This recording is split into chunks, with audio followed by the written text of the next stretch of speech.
বলে কেউ দল করে, দলের বিরুদ্ধে বলছি না, দল করে, আওয়ামী লীগ করে, বিএনপি করে, জাতীয় পার্টি করে, আবার ইসলামী ছাত্র আন্দোলন করে, খেলাফত মজলিস করে, যে দল করে। আরে আমি দল তো তখনই মানব যখনই আমার দল আমার আল্লাহকে মানে। আমি নেতাকে তো তখনই মানব আমার নেতা যখন আল্লাহকে মানে।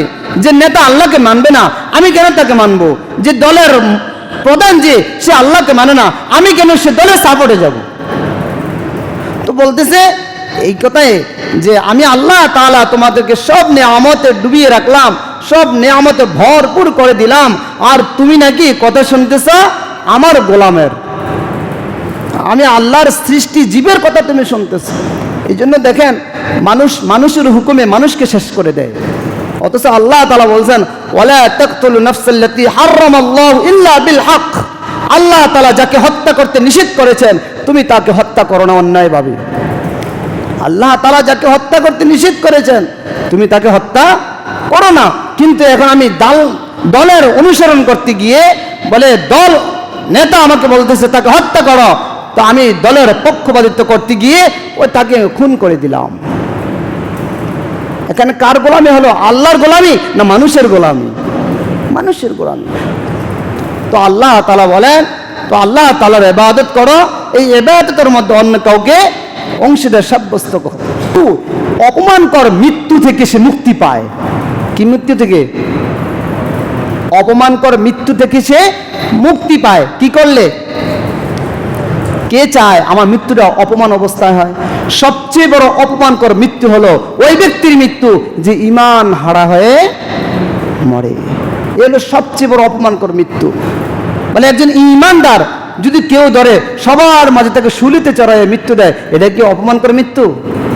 অপমানকর মৃত্যু না। আর দুনিয়ার অপমান কি আর অপমান? যখন করলো তখনই, একটু পরে যদি কোনো ভালো কিছু পাওয়া যায় ওইটার কথা ভুলা যায়। এই জন্য অপমানকর মৃত্যু মানে বেঈমানি মৃত্যু থেকে আল্লাহ তাআলা তাকে রক্ষা করে। নিশ্চয়ই নামাজ সমস্ত অন্যায় ফাহিশা কাজ থেকে তোমাদের হেফাজত করবে। নামাজ 5 ওয়াক্ত নামাজ সময় মতো পড়ে দেখেন না অন্যায় কাজ থেকে কিভাবে বাঁচতে পারেন, অসৎ সঙ্গ থেকে কিভাবে বাঁচতে পারেন, খারাপ বন্ধু থেকে কিভাবে বাঁচা যায়। শুধু 5 ওয়াক্ত নামাজ পড়ে দেখেন ঠিক মতন। আল্লাহ তাআলার কথা কি ভুল হইতে পারে? সন্দেহ তো করা যায় না। বলেন যে ব্যক্তিকে তার শত্রু ধরে ফেলছে, ধরে তার হাতগুলো কাঁধের সাথে বেঁধে ফেলছে, এখন তাকে নিয়ে যাচ্ছে হত্যা করার জন্য কোনো মরু প্রান্তে, তাকে ওখানে নিয়ে হত্যা করে দিবে। এখন ওই ব্যক্তি বলতেছে যে আমার সমস্ত মালের বিনিময়ে আমি প্রাণ ভিক্ষা চাই। ওই ব্যক্তি বলতেছে আমার সমস্ত ধন সম্পদের বিনিময়ে আমি প্রাণ ভিক্ষা চাই। বলে সমস্ত সম্পদের বিনিময়ে সে মুক্তি পেয়ে গেল। সদকা দ্বারা আল্লাহ তাআলা বিপদ আপদ থেকে তাকে রক্ষা করতে পারে, বিপদ থেকে নিজেকে রক্ষা করতে পারে। কিসের কারণে? সদকার কারণে। এই জন্য আমাদের যাদের সামর্থ্য থাকে সামর্থ্য অনুযায়ী আমরা সদকা করব, অসহায়ের পাশে দাঁড়াবো, অনাহারের মুখে খাবার উঠিয়ে দেওয়ার চেষ্টা করব। সদকা আল্লাহ তাআলার রাগকে দমন করে দেয়। আল্লাহ তাআলার রাগকে সদকা কি করে দেয়? দমন করে দেয়। যে বেশি বেশি সদকা করলে আল্লাহ তাআলার রাগ কি যায়? কমে যায়। গজবার রব্বি, আল্লাহ তাআলার গজব কমে যায়। আর কি? আল্লাহ তাআলার ইবাদত করবে, এই ইবাদতের মধ্যে অন্য কাউকে অংশীদার সাব্যস্ত করবে না, মানে শিরিক করবে না, একমাত্র আল্লাহ তাআলার জন্য ইবাদত করবে। এই ব্যক্তি আল্লাহ তাআলার জন্য শিরিক করে, তার উদাহরণ ওই হাদিসের মধ্যে আসছে। ওই ব্যক্তির উদাহরণ হলো, যে ব্যক্তি শিরিক করে তার উদাহরণ হলো যে এক ব্যক্তি তার নিরেট স্বর্ণ অথবা রূপা দিয়ে একটা গোলাম খরিদ করলো।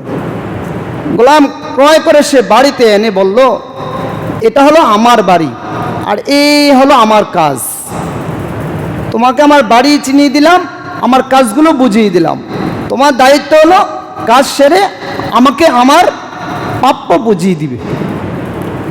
এই গোলাম কাজ ঠিকই করে কিন্তু প্রাপ্য বুঝিয়ে দেয় অন্য কাউকে। তো যে গোলাম মনিবের কাজ করে এটার প্রাপ্য বুঝিয়ে দেয় অন্য কাউকে, বলেন তো এমন কেউ কি আছে, কোনো দুনিয়াবি কোনো মালিক কি এমন আছে তার কর্মচারী তার কাছে থেকে আর সব কিছু উপকার করবে অন্য মালিকের? কেউ এটা সন্তুষ্ট চিত্তে মেনে নিবে না।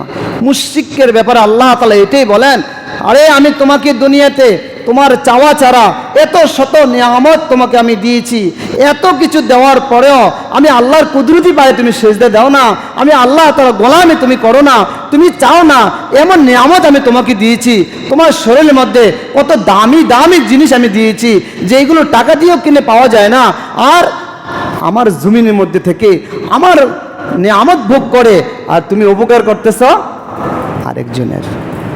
আরেকজনের মানে কেউ দেবতার পূজা করে, কেউ মানুষের পূজা করে না, বলে কেউ দল করে, দলের বিরুদ্ধে বলছি না, দল করে, আওয়ামী লীগ করে, বিএনপি করে, জাতীয় পার্টি করে, আবার ইসলামী ছাত্র আন্দোলন করে, খেলাফত মজলিস করে, যে দল করে।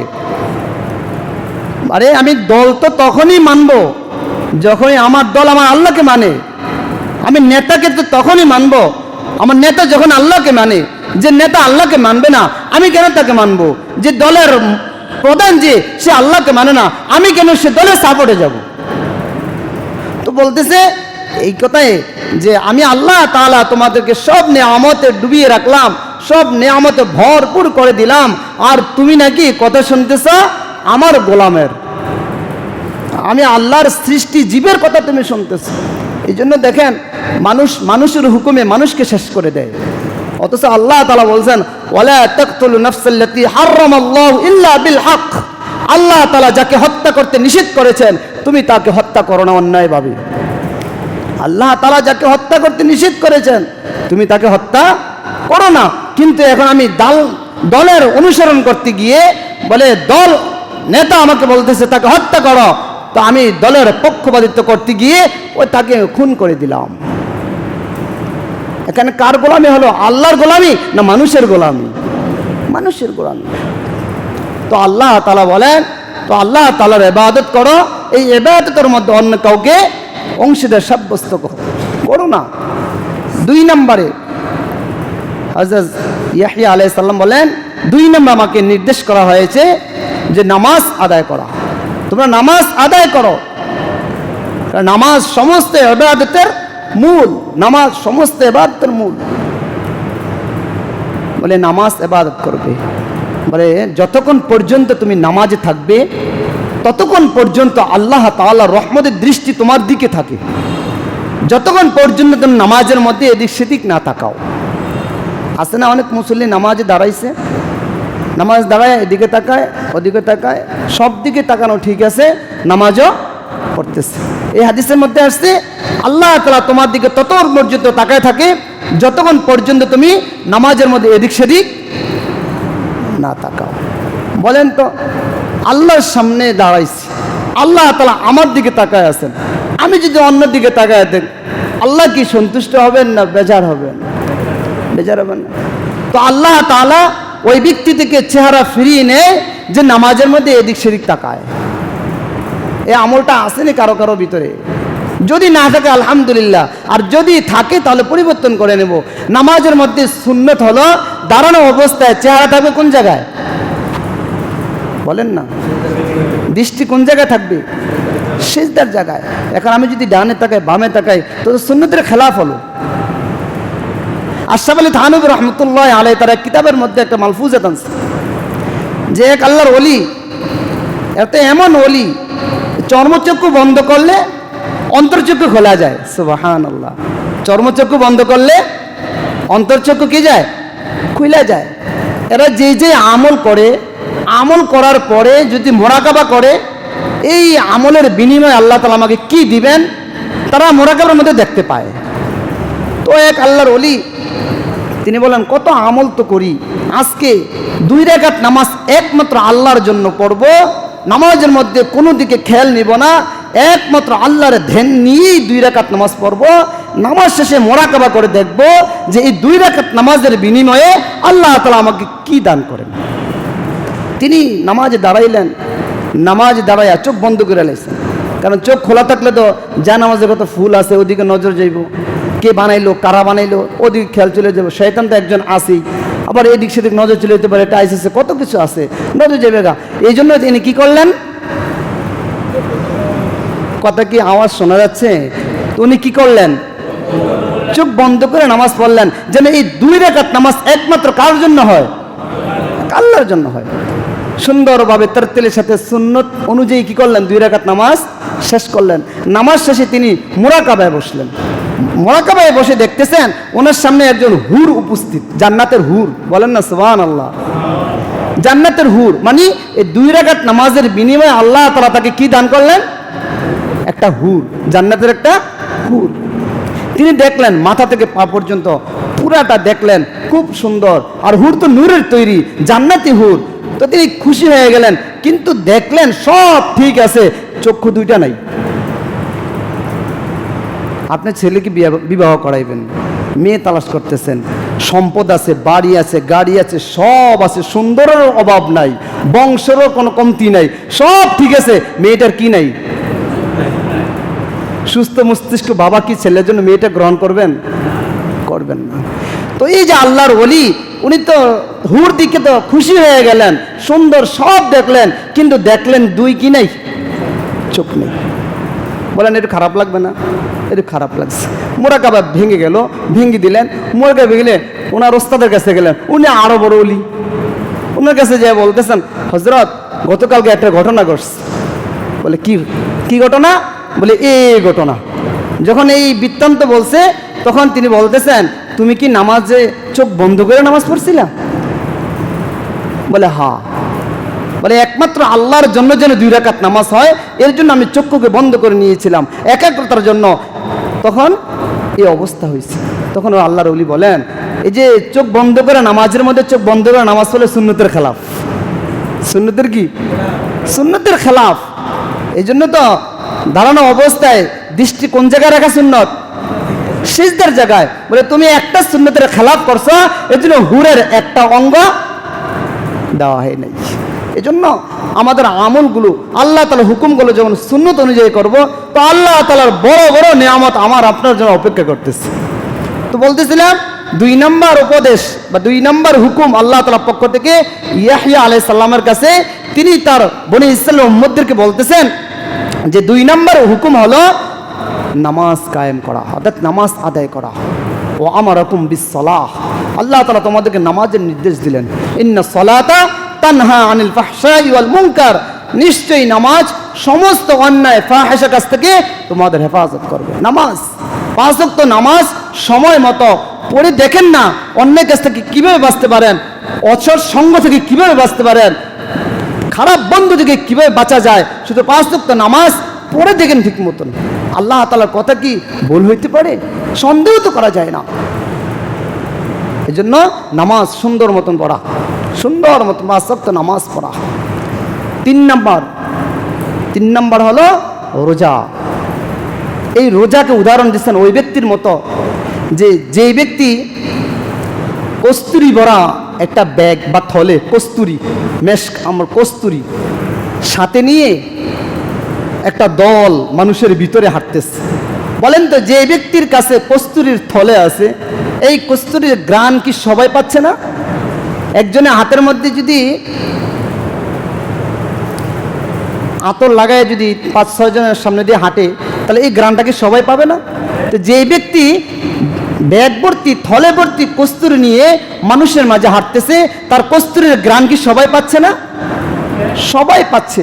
এই কস্তুরির ঘ্রাণ যত না সুঘ্রাণ, একজন রোজাদারের মুখের গন্ধটা আল্লাহ তাআলা তার চেয়ে আরো বেশি সুঘ্রাণ। এটা রোজার উদাহরণ দিলেন ওই হাদিসের মধ্যে।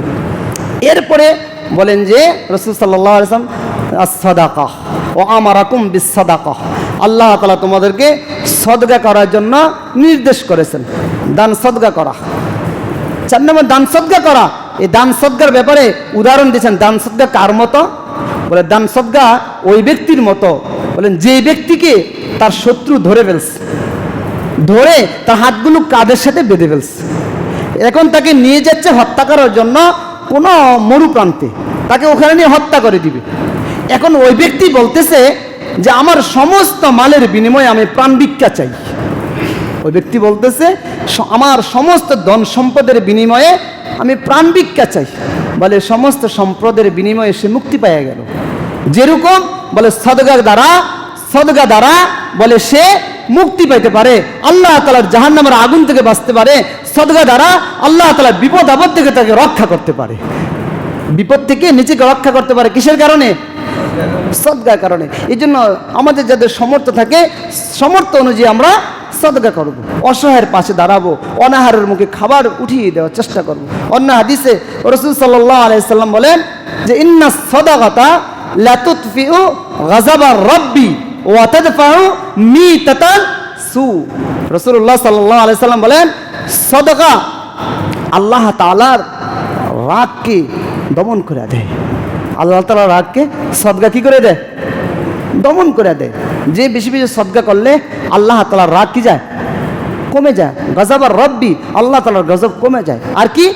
ওয়াতাদফাউ মিতাতাল সু, অপমানকর মৃত্যু থেকে সে মুক্তি পায়। কি মৃত্যু থেকে? অপমানকর মৃত্যু থেকে সে মুক্তি পায়। কি করলে? কে চায় আমার মৃত্যুটা অপমান অবস্থায় হয়? সবচেয়ে বড় অপমানকর মৃত্যু হলো ওই ব্যক্তির মৃত্যু যে ঈমান হারা হয়ে মরে। এ হলো সবচেয়ে বড় অপমানকর মৃত্যু। বলে একজন ঈমানদার যদি কেউ ধরে সবার মাঝে তাকে শুলিতে চড়ায় মৃত্যু দেয়, এটা কি অপমানকর মৃত্যু? অপমানকর মৃত্যু না।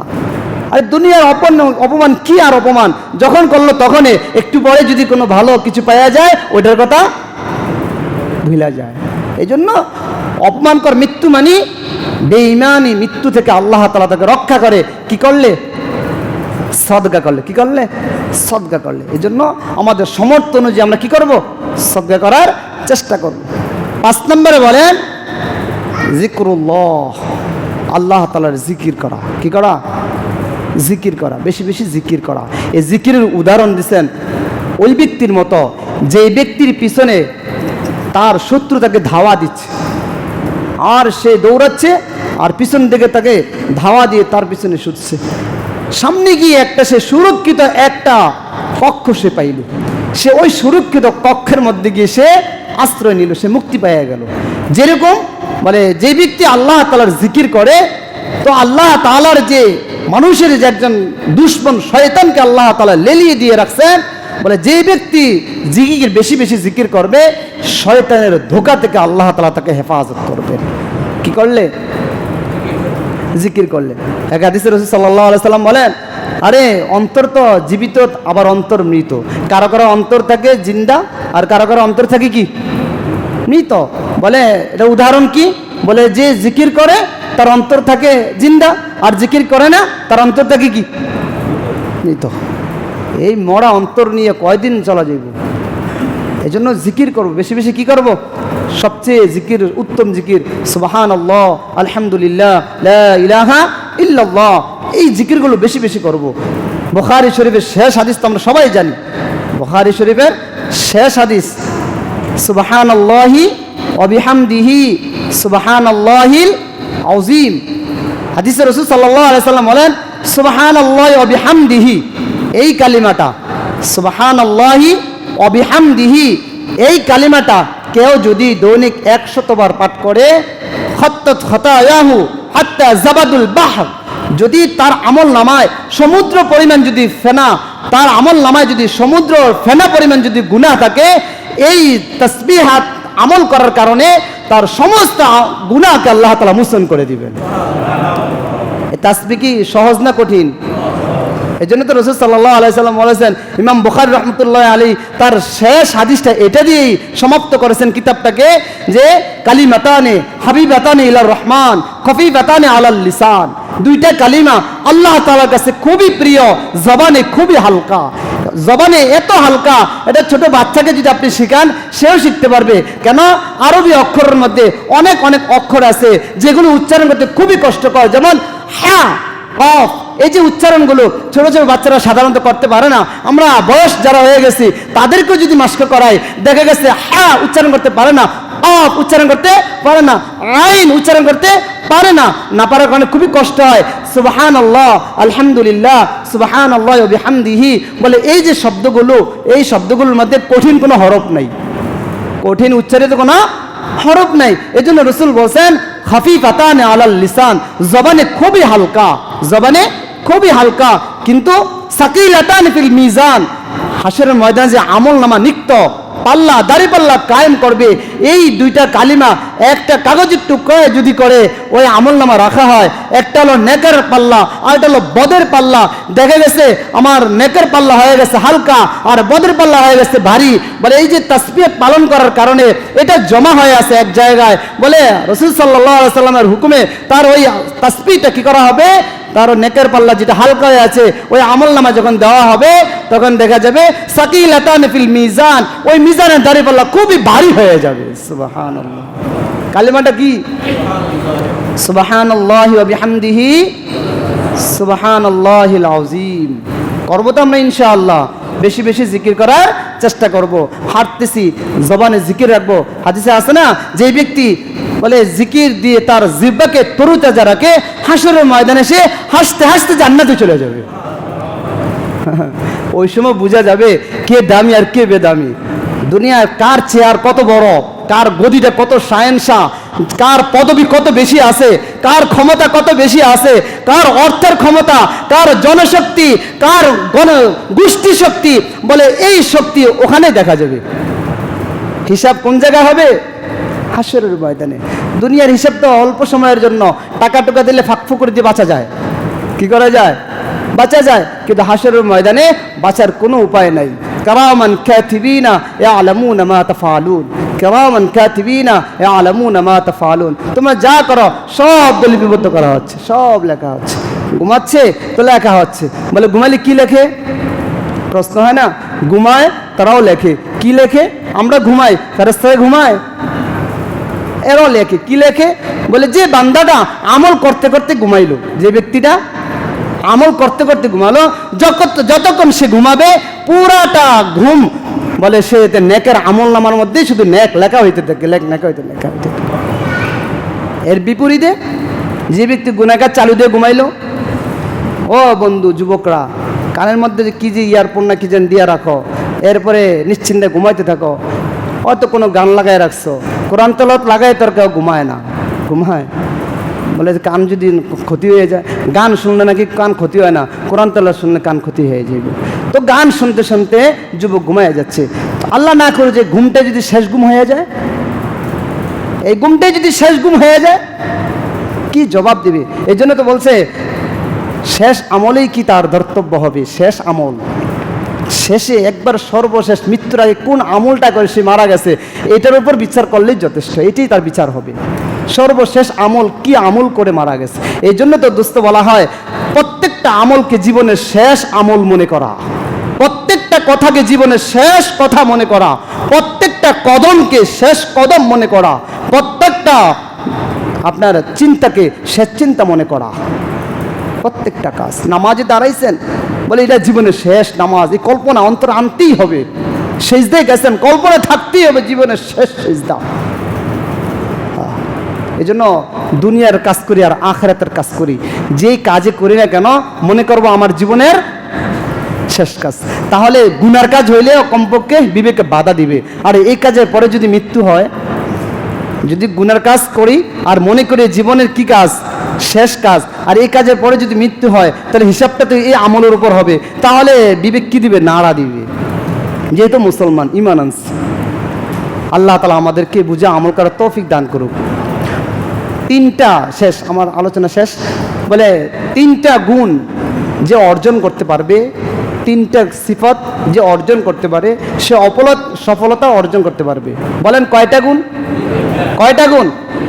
যে তিনটা গুণ অর্জন করতে পারবে সে সফলতা অর্জন করতে পারবে। রাসূল সাল্লাল্লাহু আলাইহি সাল্লাম বলেন, এক, সুখের সময় বেশি বেশি দোয়া করা। এক কি? বলেন বলেন, এক কি? না হয়তো ভুলে যাবেন, আমল করবেন না, মুখস্থ করে যান। এক নম্বরে কি?